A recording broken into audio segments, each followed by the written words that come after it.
Le ciel de Dieu n'est pas le ciel des astronomes. Deuxième partie.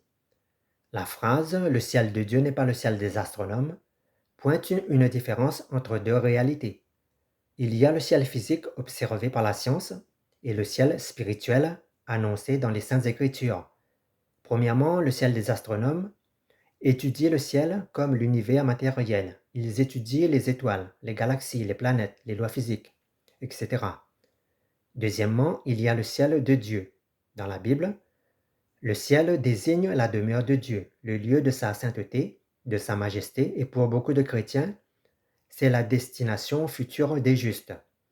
Le ciel de Dieu n'est pas seulement une direction géographique au-dessus de la terre, mais désigne un état de communion avec Dieu, là où Dieu sera tout en tous, selon 1 Corinthiens 15, verset 28. Souvent, la théologie chrétienne rappelle que les cieux racontent la gloire de Dieu, selon le psaume 19, verset 1. Le ciel des astronomes peut devenir un langage de la foi si on y voit l'œuvre du Créateur. Mais le ciel de Dieu outrepasse ce que l'astronomie peut mesurer.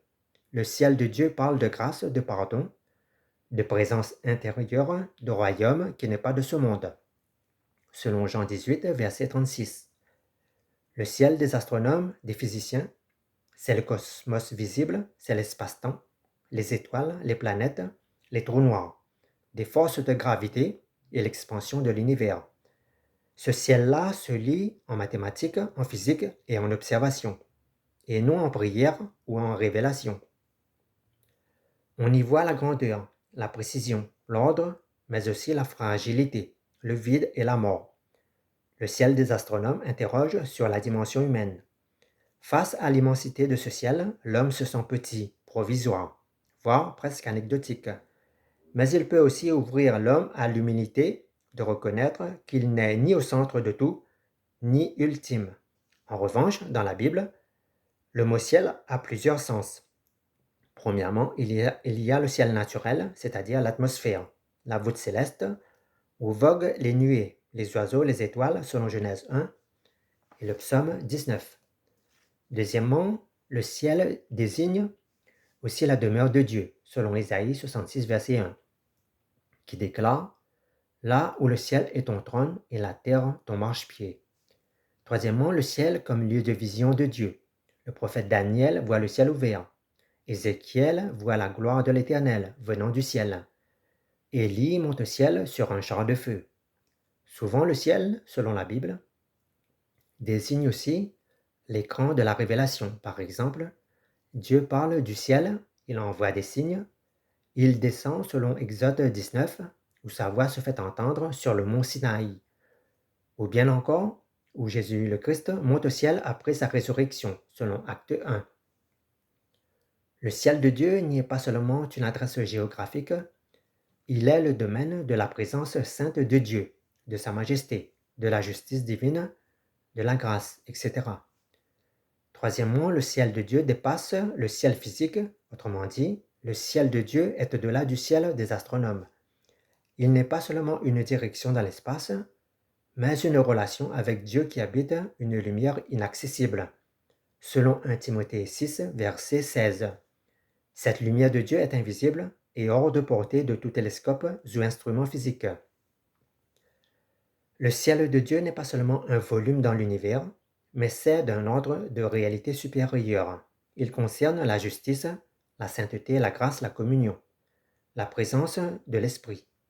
Cela signifie que le ciel de Dieu peut être déjà là, au-dedans de nous, par la foi, alors que le ciel des astronomes reste extérieur à nos existences.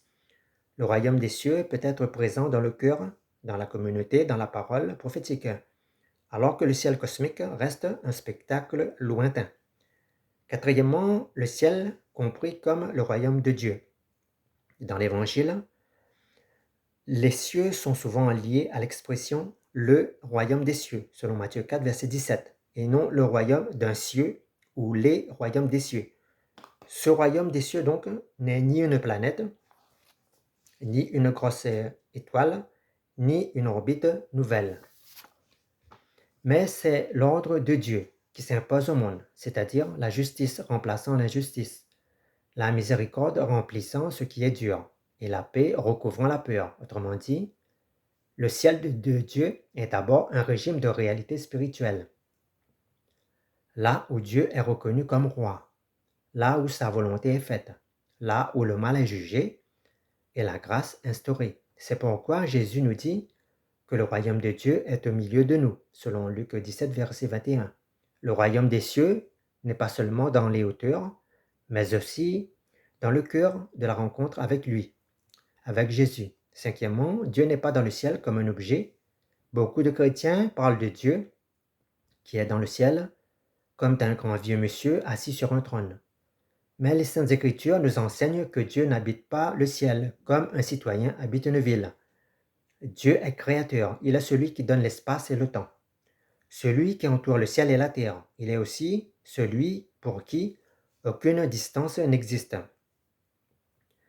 Le ciel de Dieu donc désigne une image de sa transcendance. Dieu est autre, il est plus haut, plus grand, plus saint. Mais il est aussi présent au plus près de nous, selon Matthieu 11, verset 27. Nul ne me connaît sinon le Père, et celui à qui le Fils veut le révéler. Sixièmement, le ciel des astronomes peut devenir un langage de Dieu si la foi n'est pas cantonnée à une superstition. Les psaumes disent que les cieux racontent la gloire de Dieu et l'étendue manifeste l'œuvre de ses mains, selon le psaume 19, verset 1. Ici, le ciel cosmique devient un langage non verbal. Il parle de puissance, d'ordre, de beauté, d'harmonie. La science ne révèle pas Dieu, mais elle précipite l'homme vers la question de Dieu. Si l'univers est si grand, si régulier, d'où vient alors cette cohérence? Si l'homme est si petit, comment peut-il la comprendre? Le ciel des astronomes peut devenir un livre de la parole naturelle de Dieu. Septièmement, le ciel de Dieu n'est pas un ciel d'espace-temps, mais c'est un ciel de communion. Le ciel de Dieu n'est pas une retraite désincarnée, loin du monde, mais c'est l'horizon de la communion achevée avec Dieu, avec les saints, ceux qui sont nés de nouveau. Dans l'Apocalypse 21, verset 22, le ciel est décrit comme une nouvelle Jérusalem. Dieu n'y est pas enfermé dans une cloche, mais il est lui-même la lumière, où il est écrit « Je n'ai pas vu de temple, car le Seigneur Dieu, le Tout-Puissant et l'Agneau sont le temple. » La vie éternelle donc, ce n'est pas de flotter dans le vide, mais c'est de vivre dans la pleine présence et intense de Dieu, sans déchirure, sans peur, sans mort.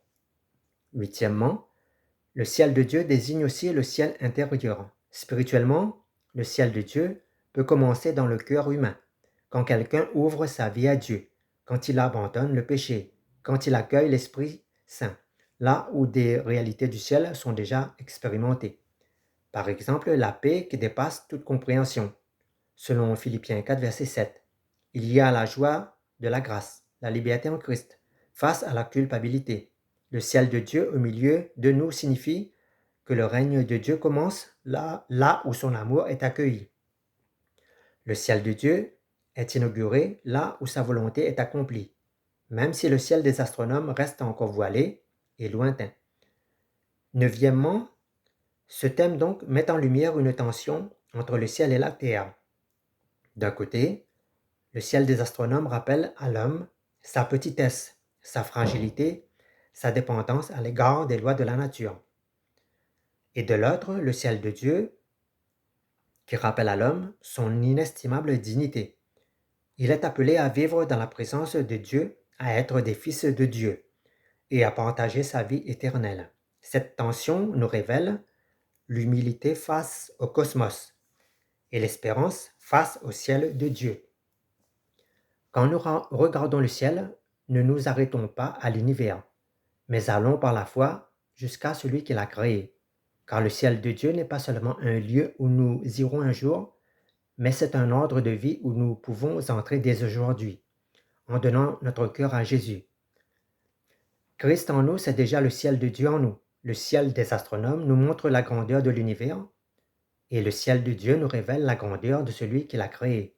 Donc, distinguons toujours entre le ciel des astronomes, qui s'observent par des télescopes, et le ciel de Dieu, qui s'observe et qui se vit par l'amour et la justice en Jésus-Christ.